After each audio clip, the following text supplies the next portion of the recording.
Pendant quelques mois, ils ont connu la gloire, mais ils n'en sont pas encore rassasiés.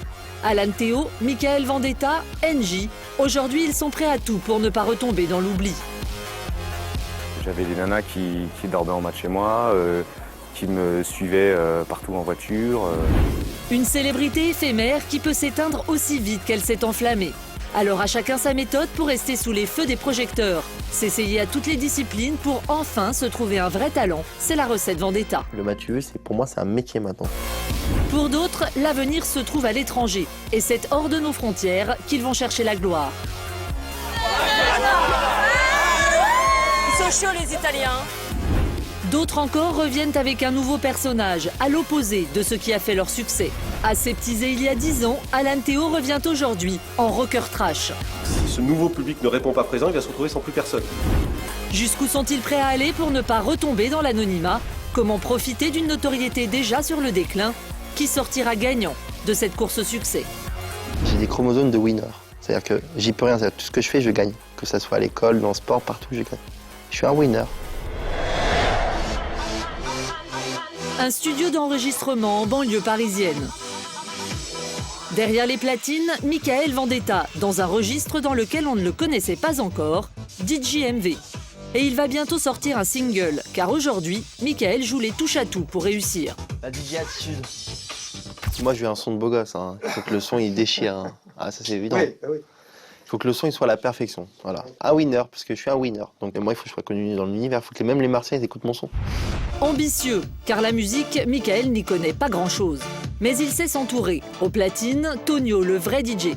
Michael, lui, mettra juste son nom sur la pochette. Moi, je fais comme les autres DJ, je vais faire du vent. Hein. Moi, je vous explique, hein. Je les vois, les DJ en boîte de nuit. Hein. Ils mettent le son, et puis ils lèvent tout le temps la main. Ils font ça. Yeah, yeah. Moi, je vais faire pareil. 55 000 € quand même pour la production du single.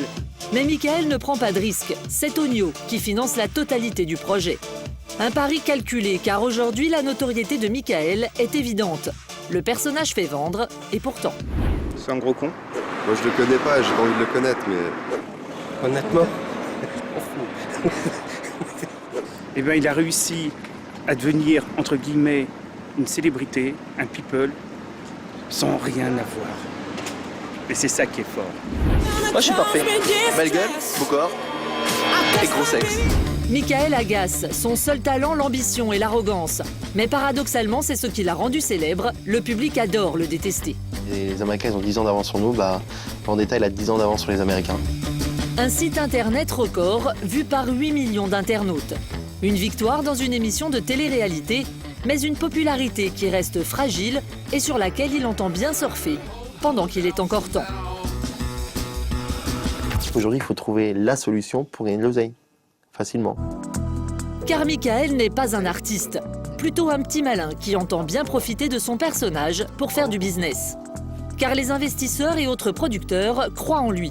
Sur son site, des sponsors qui l'habillent, qui le chaussent, qui l'invitent en boîte. En échange, il leur fait de la pub. L'air de rien, il nous entraîne d'ailleurs chez l'un d'eux pour nous en faire l'article à sa manière. C'est fait à la main, c'est en cuir et c'est magnifique. C'est-à-dire que quand tu essayes ce modèle-là, franchement, tu te sens 10 fois mieux. Voilà. C'est-à-dire que tu marches vraiment comme un beau gosse. Le chausseur a même baptisé ce modèle Michael Vendetta, un privilège réservé aux plus grands. On a tiré à 40 exemplaires, on en a déjà vendu à peu près 30, donc c'est quand même c'est super. Ouais, c'est clair. Moi, je veux toucher à tout. Je vais être le best, le winner dans tous les domaines. Tiens, je vais monter les salons de coiffure, tiens. Salon de Michael Vendetta. Et des hôtels, tiens, et des bars, et des restaurants, et des pubs. Tout un concept. Et bientôt des villes entières siglées Michael Vendetta. Mais même là, Michael nous distance encore d'une bonne longueur. Si j'ai envie, je peux être président de la Vous vous rendez compte à quel point c'est prétentieux de dire un truc comme ça? Mais demain, je peux renverser l'État. Je peux tout renverser, même le monde entier. C'est pas mon objectif. La politique, c'est pas mon objectif. Quand j'aurai peut-être 40 ans ou 50 ans. Mais je suis sûr que si moi, demain, j'ai l'ambition d'être président de la République, je peux devenir président de la République. Une ambition démesurée, arriver à tout prix et le plus haut possible. Comme une revanche sur le passé. Adolescent, Michael a peu de copains et surtout peu de succès auprès des filles. On s'intéressait pas à moi parce que j'étais pas... Moi, je vois beaucoup les filles aujourd'hui.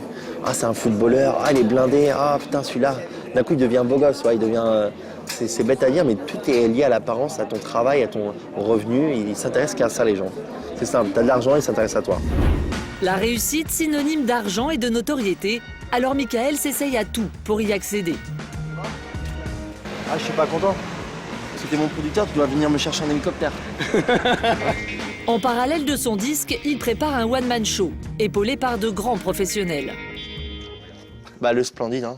C'est assez petit comme ça, là. Il n'y aura pas assez de gens, il n'y aura pas assez de place pour moi, là. Mais là, il vous faudrait quoi alors, le Stade de France? Stade de France, ouais, comme Bigard. Vincent Azé a écrit les shows de célèbres humoristes, Smaïn, Michel Bernier.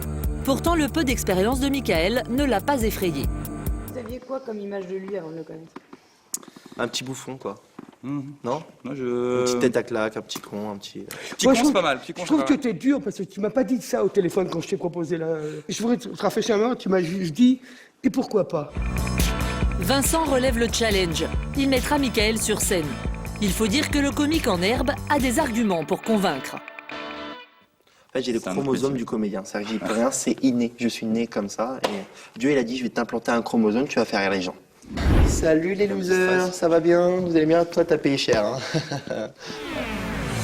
Acteur ou DJ, aucune expérience, mais un nom en haut de l'affiche qui est censé attirer le public. Et c'est bien là le coup de maître de Michael. Son nom fait vendre, alors que lui n'a jamais rien vendu. Une certaine forme de talent. C'est que personne n'a cru en moi et qu'aujourd'hui d'en arriver là, c'est formidable, c'est extraordinaire. C'est-à-dire qu'aujourd'hui, ma vie, c'est un rêve. Le fantasme de la réussite, d'autres vont tenter de le réaliser à l'étranger. C'est le cas pour Engie. Buongiorno Italia. Cette blonde plantureuse a fait les heures de gloire d'une émission de télé-réalité. En quelques jours, elle est devenue célèbre, s'affichant à la une de tous les magazines. Une notoriété fragile qui peut s'éteindre dès la fin du programme. Alors Engie ne rend pas les armes, elle s'est mise à la chanson et tente aujourd'hui de conquérir l'étranger.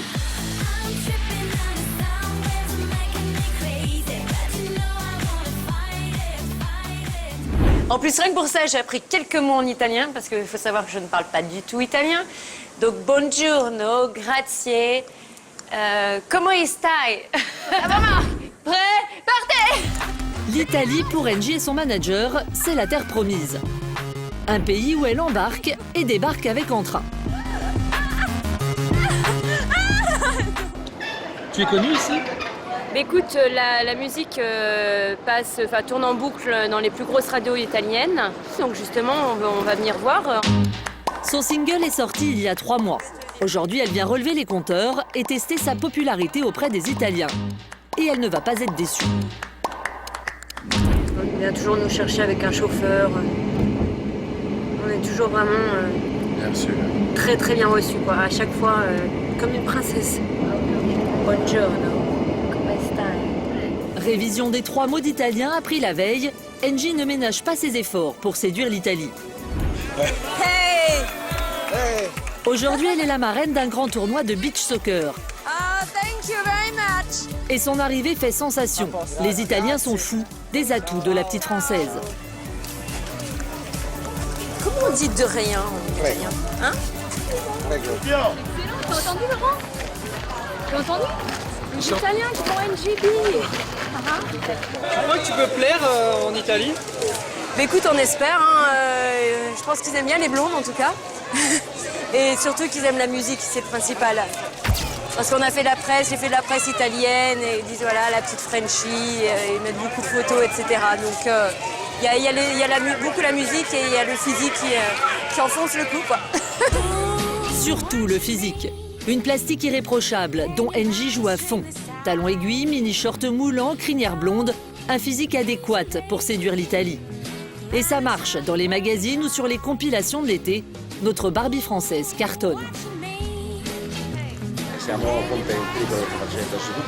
Nous sommes très contents de ce qu'elle fait. Dans toutes les compilations de l'été, c'est l'un des 3 plus gros succès en Italie. On est très contents parce que là, elle vient seulement d'apprendre que ça on ne se rendait pas compte que ça marchait aussi bien en Italie. Les Italiens raffolent de son côté bimbo. Et Engie entend bien profiter du filon.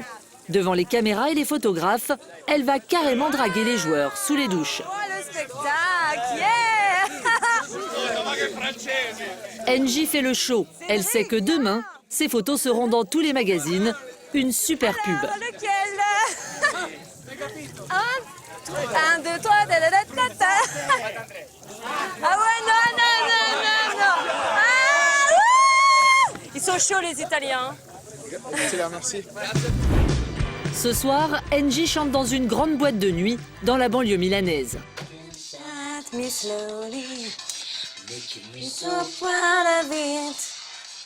Les répétitions de son nouveau tube prendront nettement moins de temps que le choix beaucoup plus cornélien de la tenue. Bon alors on met quoi? Qu'est-ce que tu préfères? Ça? Ce soir, pas de col roulé, mais des nuisettes que le commun des mortels ne porte que dans l'intimité de sa chambre à coucher. Non attends, le soutif. Attends. Et pourquoi on a laissé le soutif? T'aurais pu me le dire. Attends. C'est ça. Je veux dire, elle en voit que moi, quoi. Bon, ça c'est plus long. Ça c'est plus court, ça c'est plus décolleté. Est-ce que c'est pas le but qu'on voit que toi, quand même Je vais te dire. Hein. Et pour qu'on ne voit qu'elle, Angie choisira donc le léopard rose. 22h, ce soir, les Italiens sont nombreux à être venus admirer notre Barbie française. Ouais, il y a grave du monde. Donc c'est bien, pour la première en Italie, c'est blindé. Il y a la queue pour déjà depuis au moins 2-3 heures, ils nous ont informés pendant qu'on était à l'hôtel. Là, c'est blindé. Voilà, je parle pas italien. Angie répète une dernière fois tout son vocabulaire, qu'elle a décidément bien du mal à retenir. Buonasera. Tu peux leur dire ciao, c'est plus facile. Buonasera. Ciao. Buonasera. Buonasera. Buonasera. Buonasera, c'est pas bien. Buonasera. Et après, Buonasera l'Italia. voilà. Et il y a le mec qui sera derrière. Come stai? Pendant tout l'été, Angie est restée parmi les 10 premières dans les charts italiens. Entre Shakira et Lady Gaga, un sacré palmarès pour ce pur produit de la télé-réalité.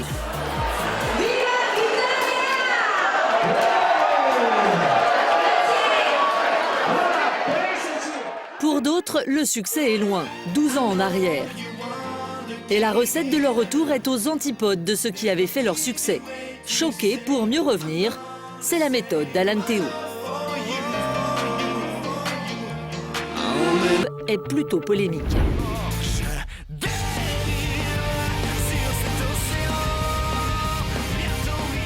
Nu, rasé, tatoué, Alan Théo est dans la peau du bad boy.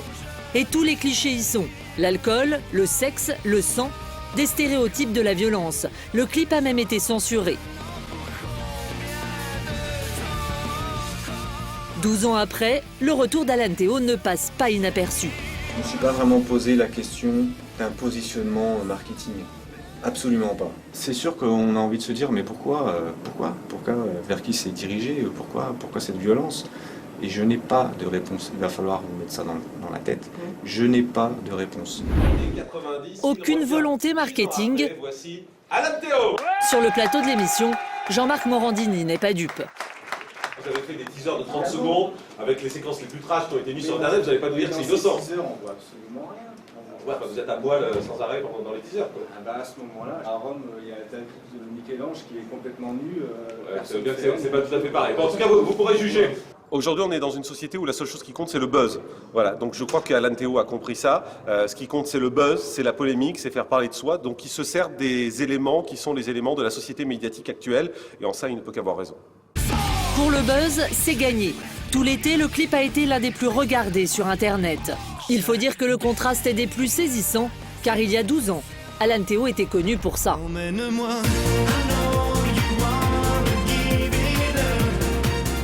Regard langoureux, coiffure de minet, des chansonnettes débordantes de romantisme. Avec cette mélodie, Alan Théo crée l'hystérie collective chez les moins de 15 ans. Mais ce que ses admiratrices ne soupçonnent pas, c'est que ce personnage de gentil garçon, Alan le déteste. J'avais besoin de casser avec mon image du mec propre sur lui, avec la petite mèche qui va bien et le gendre idéal, quoi. J'ai fait un petit peu ma crise d'adolescence à cette époque-là, où je sortais avec des mecs plutôt louches, où je buvais un petit peu plus que de raison, où je me suis mis à fumer alors que j'avais jamais fumé de ma vie, enfin des trucs comme ça, un peu autodestructeurs. Du jour au lendemain, Alan décide de tout arrêter. La chanson, le succès, il fait une croix dessus et endosse un costume 3 pièces pour une reconversion plutôt inattendue. Nous le rencontrons à l'époque, c'était il y a tout juste un an. C'est un peu plus calme, mais assez intense aussi. parce que je travaille dans une banque. Chanteur de midinette, banquier ou rocker, pas facile de savoir qui est le véritable Alan Théo. Juan Lépin. Alan participe à un concert pour une œuvre caritative au profit des enfants malades. Une bonne occasion de savoir si le bad boy va trouver son public, même si ce n'est pas vraiment pour son nouveau single qu'on l'invite.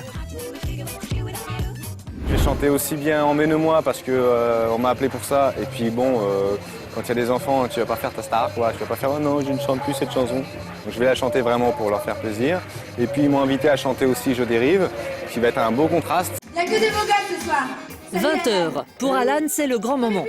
Son nouveau personnage va-t-il le faire renouer avec le succès? Le premier single, Emmène-moi, Souvenir, souvenir. Alan Théo, je vous demande un tonnerre d'applaudissements pour Alan. Merci.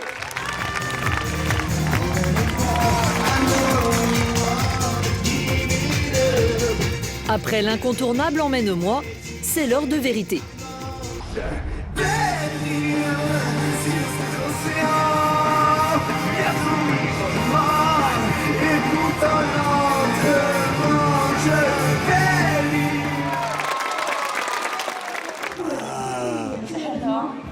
Énorme, énormissime. Y a pas de mots, encore d'autres, j'en veux d'autres s'il vous plaît. J'ai balancé et c'était déjà la fin. Je me suis retrouvé à genoux, mais qu'est-ce que tu fais à genoux mon pote? Le chanteur est ravi. Le public, lui, est plus mitigé. Pour certains, la pilule du rocker est dure à avaler. Je l'ai trouvé très très bien en fait, il a une très belle voix et il a bien fait de revenir quoi. Il est un peu rock brutal quand même, donc ouais, j'imaginais pas du tout dans ce registre. Non. Ça lui colle à l'image maintenant le truc boys band, tout ça, même si des chanteurs avec la chemise ouverte. C'est pas du tout crédible, c'est du rock ça en plus, il prétend être rocker, on arrête. Et si ça marche pas? Et si ça marche pas? En fait, l'histoire, souvent, on dit « et si ça marche pas ?» Mais ça marche déjà. Sans maison de disques, ce sont les internautes qui financent la production de son album. Et c'est déjà un carton. Plus de 100 000 € récoltés en à peine 3 mois, la deuxième meilleure progression du site après Grégoire. Excusez du peu. Souhaitons à Alan une aussi belle carrière.